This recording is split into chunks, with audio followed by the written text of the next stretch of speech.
Hello, welcome back to my library. I am Bard, storyteller, and stimulator of the imagination. Now, if you like the content, please subscribe, and try to get me to 500 subscribers by the end of the year, and I will suffer through reading a female-aspected romance novel, getting to 1,000 by the end of my first year on the channel. I will read the entirety of Twilight and do a film comparison. Now, this will be continuing on with Arifureta from Commonplace to World's Strongest. Now, remember, I do not own the rights. Those who go to Walker, the Oshira comic, and I just here to present it. But when we last left Hajime, we had just met the king and the queen and their children. We had just met different people who he was actually training with. What kind of training and what kind of things did he go through during his time here? It is definitely an interesting path to be in this other world of tortoise.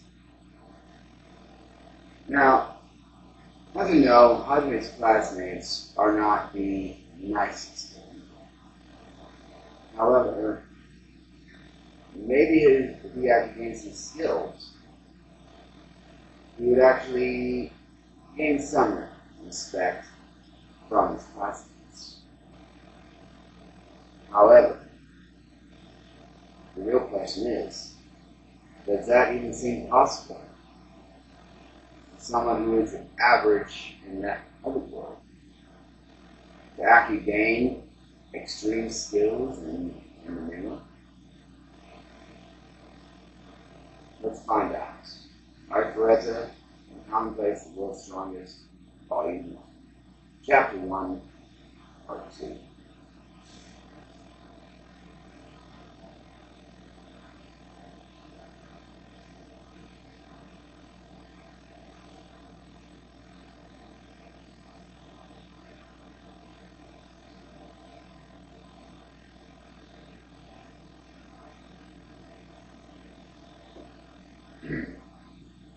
Training began bright and early the next morning.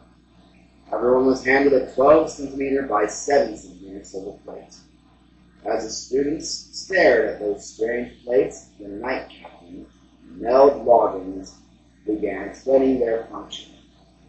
Hajime wondered if it was really all right to have the night captain be the one to watch over their training. But he supposed that it would be bad for both their image and lives if the kingdom left the party of heroes' training in the hands of some amateur.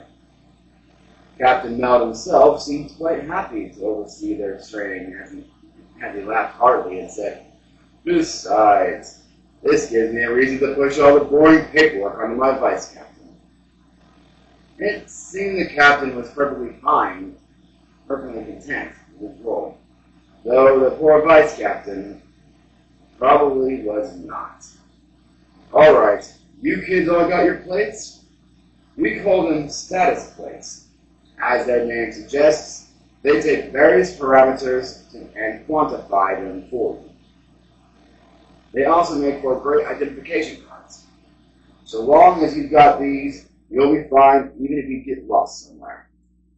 So hang on to them tight, you hear?" The night captain had a very informal way of speaking. When asked about it, he simply said, "We'll be comrades fighting together on the battlefield, so no point in being so stiff with each other," and even urged them to speak casually with all the other knights. Hajime and the others found his friendly attitude pleasant. They would have found it awkward to have people far older than them showing them respect anyway. "You'll see that one side of the plate has a magic circle inscribed on it.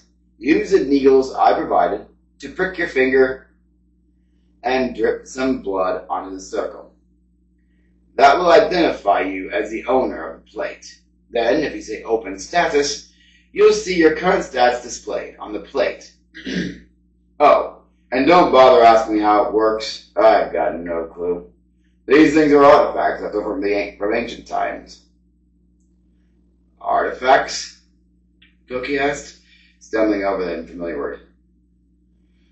Artifacts refer to powerful magical items that we no longer have the technology to reproduce. They were supposedly all made during the Age of the Gods, then when the Creator's descendants still walked the earth. The status plates you all hold are all artifacts from that era as well, but they're the only artifacts that still see widespread use to this day. Most other artifacts are coveted national treasures, but there are enough of these plates that even average citizens own one. It's helpful since they make for very reliable identification. It seemed that the artifact that produced these status plates still existed as well, and every year new plates were produced under the strict supervision and control of the Holy Church. The students all nodded in affirmation as they listened to his explanation. Once it was finished, they all gingerly pricked their fingers and rubbed the blood that welled up onto the magic circle of their plates. The magic circles flared briefly as the blood touched them. Hajime too rubbed some blood onto his plate. His status plate flared up briefly as well, and like ink spreading through wool, his plate was slowly dyed a sky blue. Hajime was taken aback. The other students also looked on in surprise as their plates changed color. Captain Mel continued his explanation of the plates after that. Apparently, each person had their own distinct color of mana, and when their information was entered into their plates, the plates changed color to match it. The reason they were able to serve as such reliable identification cards was because the color and the color of the owner's mana were always the same. So wait, my mana is light blue? Or, I guess, closer to sky blue. It's real pretty.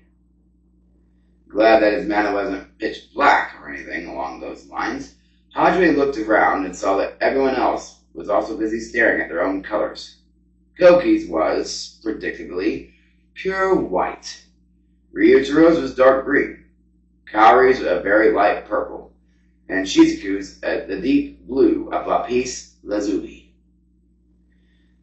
I realize you're all impressed, but don't forget to check your stats, okay? Captain Mel smiled brightly as he reminded the students to confirm their stats. His voice brought them all back to their senses, and they gave Mel a brief look before hurriedly checking their stats. Hajime turned his own gaze back down to his status plate. On it, he found written,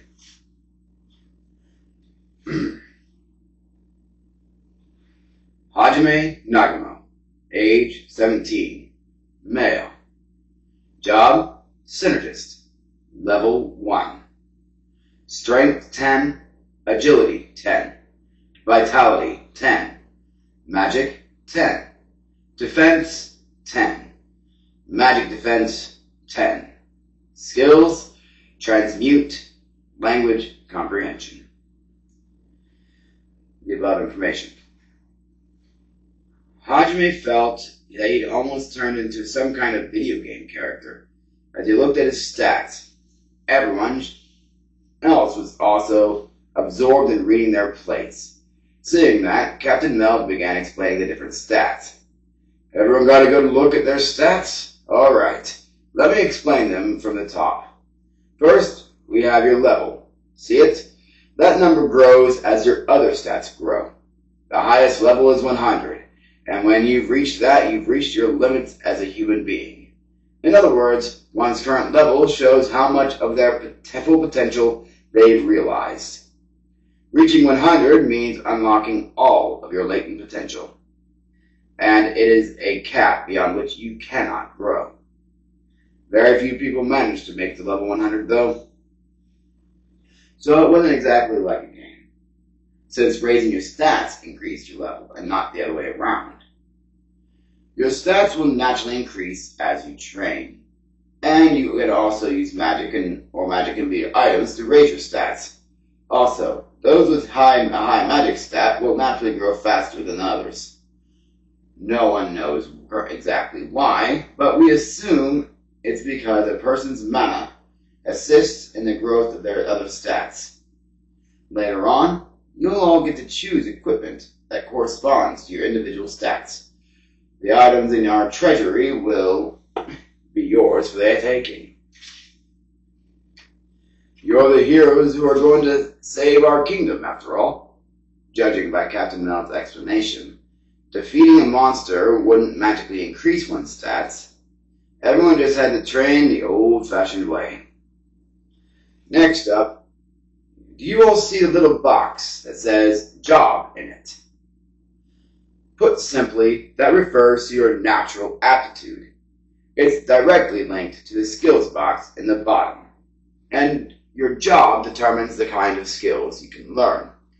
Few people possess a job. Jobs are split into combat-based and non-combat-based disciplines. Combat jobs are exceedingly rare. Only 1 in every 1,000, or depending on the job, 10,000 people have a combat-based job.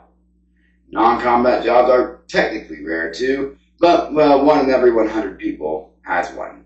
Some of them are even common enough that 1 in every 10 people has one, actually.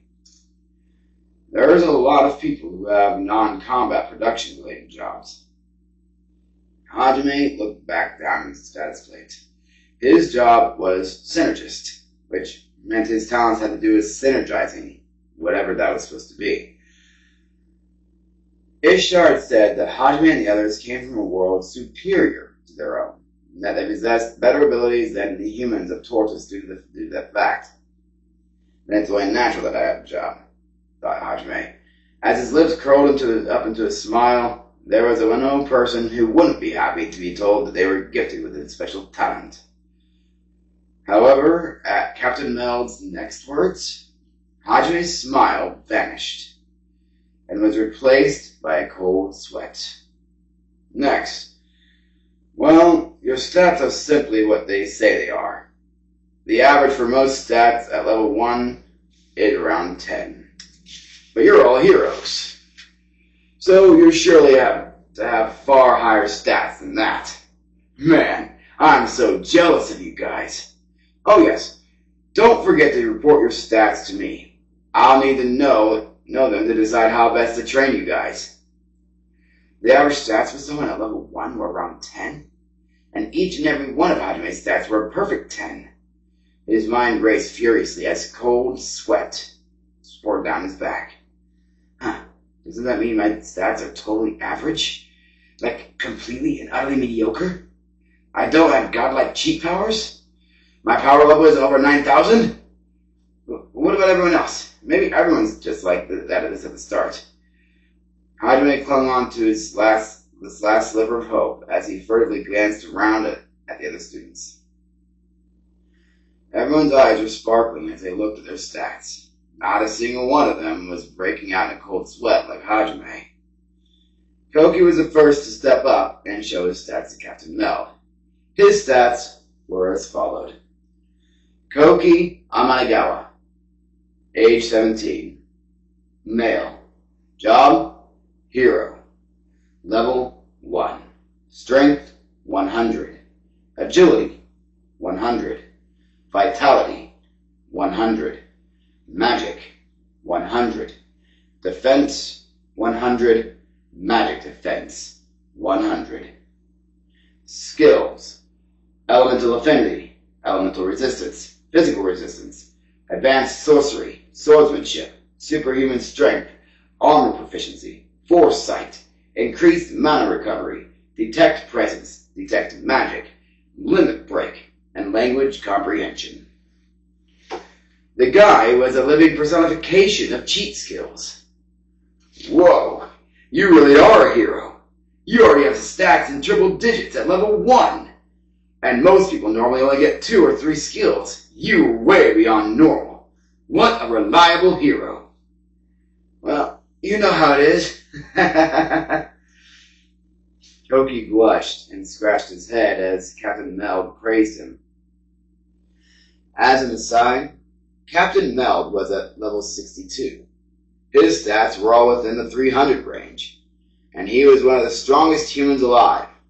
But at just level 1, Koki was already a third of the way to his strength.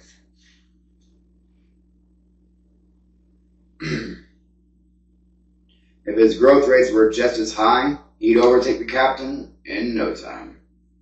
In addition, it seemed as if your skills were basically the innate talents you were born with, so there was no way to increase them, the exception being derivative skills. Those were skills that were acquired by spending a lifetime polishing one's talents, something one acquired by surpassing their limits in a certain field. But simply, it was when someone suddenly discovered the trick to doing something they had always struggled to before, and rapidly increased their proficiency with it. Hajime had hoped Koki was somehow special, but everyone else also had overpowered abilities, though none quite matched up to Koki's, and it looked like everyone else, without exception, had a combat-based job. Hajime stared at the word, synergist, that filled his job box. From the name alone, he found it hard to imagine it was a combat-based job. He only had 2 skills, too. To make matters worse, one of them was language comprehension, which every summoned being had. In other words, he effectively only had 1 skill. Even Hajime's stiff smile began vanishing from his face. Finally, it was his turn to show his stats, too. So he presented his plate to Captain Meld. Captain Meld was ecstatic after having seen how ridiculous everyone else's stats had been. He was probably elated to have so many overpowered allies, but his smile froze in place when he saw Hajime's plate. He muttered, "Did I just misread it?" and began rapping the plate with his knuckles, and then shone some light on it. After staring at it for a long time, he finally turned the plate to Hajime with a complicated expression.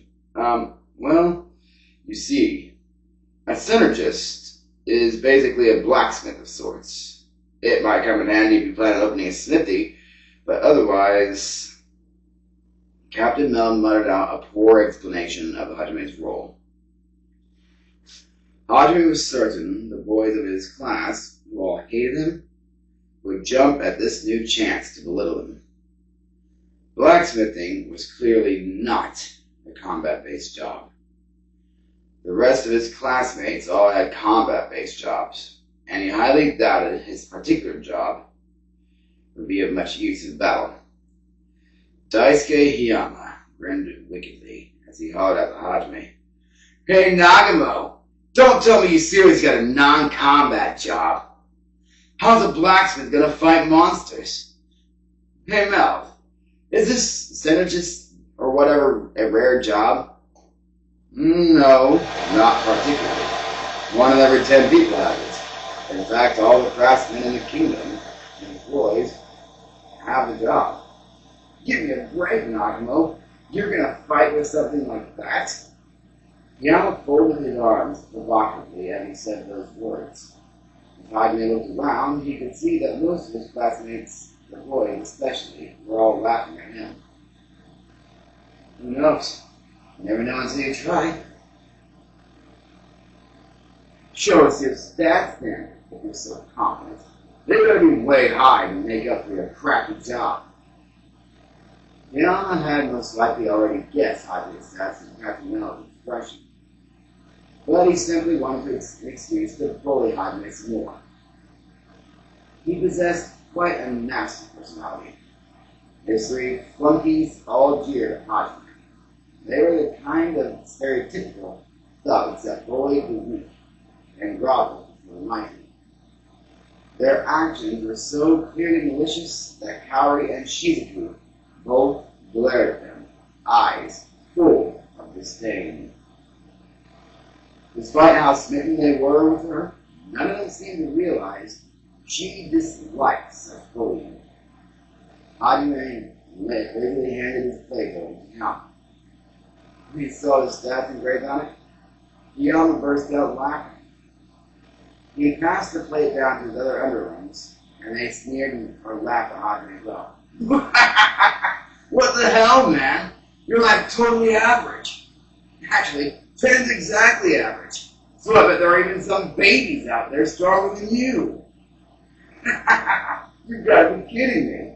This guy's not even gonna last 10 minutes. He died so fast that he couldn't even use him as a meat shield.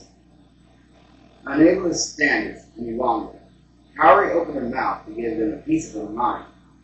But before she could get out a single word, someone else began yelling at them. That someone was Ike Sensei. Hey, stop laughing at him. I won't allow anyone to laugh at their classmates on my watch. As a teacher, I absolutely will not condone it. Now, return Nagamaku's plate this instant. The boarders were all taken aback by how much anger was visible in Aiko's sensei's small frame. They hurriedly returned Hajime's plate in order to avoid a wrath. Aiko sensei turned to Hajime and gave him an encouraging pat on the shoulder. Nagamaku, don't worry about your job. Look, I got a non-combat job too. And aside from the job, most of my staff are pretty average too. You're not alone. Aiko sensei then showed her a pink colored plate and Hajime would say, Here, look. Hatsuyama Aiko, age 25, female, job, farmer, level 1, strength 5, agility 5, vitality 5, magic 100, defense 10, magic defense 10, skills, soil management, soil restoration, large-scale cultivation, enhanced fertilization, selective breeding, plant appraisal, fertilizer production, mixed breeding, auto-harvesting, fermentation proficiency, wide area temperature control, farming barrier, fertile rain, and language comprehension. Hajime's eyes resembled dead fishes when see fish reading Aiko's face. Huh? What's wrong, Nagamaku? Aiko laughed as she shook Hajime back and forth. It was true her overall staff was low, and that she did not possess a combat class, but her exceptional magic stat and number of skills meant that she would reach the level of the other heroes with just a little training. Unless everyone forgets, an army marches on its stomach. Aiko sensei's job was nothing like Hajime's. His was so commonplace that there was a myriad of others who were more proficient in it. In other words, even Aiko sensei was plenty overpowered. Hajime felt doubly betrayed by her getting his hopes up, even a little. Oh my, Aita, that was the final nail in the coffin. Nagamaku, are you alright? Chikuku smiled sadly as she watched Hajime shut down while Kaori worriedly ran over. Aiko sensei tilted her head in confusion. As always, she tried her best, but ended up being completely unhelpful. The students smiled at her unchanging dizziness. Aiko sensei had managed to achieve her initial goal of preventing Hajime's bullying, but he still smiled emptily as he thought of the difficulties that lay ahead, and the treatment he would definitely receive. Let's stop there for today.